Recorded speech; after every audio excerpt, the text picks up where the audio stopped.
Ever stop and wonder, why is this considered art, but that is just stuff? Well, today we're going to dive into the work of a brilliant cultural critic named Raymond Williams to uncover the powerful and often totally invisible ideas that shape how we think about, well, everything, from novels to Netflix. I mean, really think about it. We kind of just assume there's this natural difference, right? That one is just inherently more special, more creative.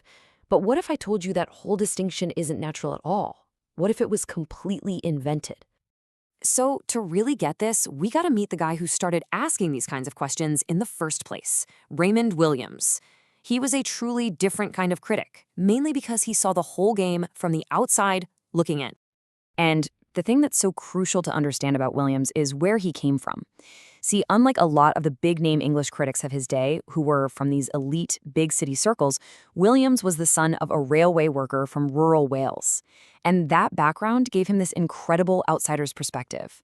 It let him see all the hidden assumptions that everyone else just took for granted. And you can totally see his ideas taking shape during this time of massive social upheaval in Britain.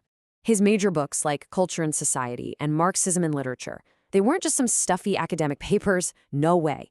He was writing from right inside the whirlwind of post-war change, analyzing the world as it was literally transforming around him.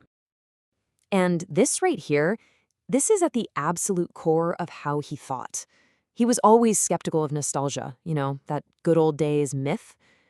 Williams saw that whenever we start talking about some golden age, we're almost always erasing the real messy stuff, the labor, the conflict, the social divisions that were actually there.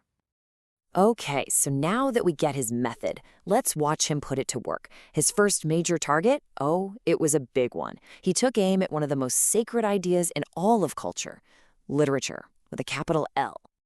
I mean, we all learned this in school, right? That Shakespeare, Dickens, Austen, they all belong in this special club of timeless, imaginative genius. Well, Williams comes along and says, hold on a second, that whole idea? It's actually pretty new. And he proved it by tracing the word's history. Originally, literature just meant literacy, the simple ability to read and write. That's it. But over time, it started to shrink. It became a class marker, a sign of polite learning. And then, finally, it got squeezed into this tiny little box for creative or imaginative works, a box that was guarded by critics and this brand new idea of a literary tradition. So you see, Williams just flips the whole thing on its head. Literature isn't some timeless universal fact. It's a social construct built by a specific group of people at a specific time. It became a way to draw a line in the sand, to say this writing is special, which automatically meant that other kinds of writing, like history or journalism, were pushed into a different, less valuable box. It was never really about quality. It was about enforcing social values. And that leads us perfectly to the next myth he wanted to bust, the whole idea of the aesthetic. That special, almost magical feeling we get when we experience great art. We've all been there, right?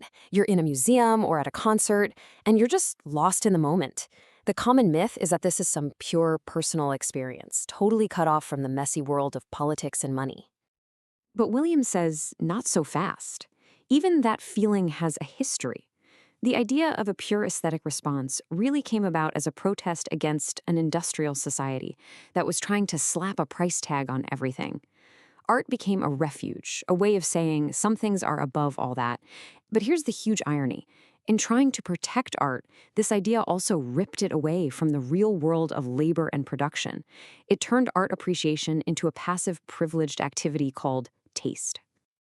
Okay. Let's get to the last one. And this one might be the biggest, most mind-bending one of all, because it gets to the very heart of how we communicate, language itself. Most of us think of language as a neutral tool, kind of like a pipeline. We have a thought in our head, and we just use words, the pipe, to send it to someone else's head. The thought itself doesn't change, right? Wrong. According to Williams, that's completely backwards. Language isn't a passive pipe. It's an active social practice. This is the key insight. Meaning is never just expressed, it is always produced. Think about it. Every single time we speak or write, we're not just sending neutral data back and forth. We are actively shaping our thoughts and creating a social relationship with the person listening. Language is the construction site where our social reality is built, word by word. So you might be thinking, okay, interesting history lesson, but why just carrying down these old ideas matter today? Because it gives us a completely new way of seeing the culture that is all around us every single day. Look, if you take just one thing away from Williams, let it be this. Nothing is neutral. The neat little boxes we use for things, the value we put on them, the very words we speak, it's all loaded with history and social meaning.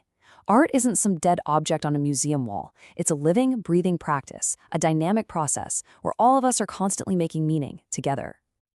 And here's the thing, once you start seeing the world through Williams' eyes, you can't unsee it. So the next time you listen to a song, or read a book, or watch a movie, just ask yourself, who decided this was art? What kind of social world made this possible? And what kind of relationship is it trying to build with me right now? You might be totally surprised by what you find.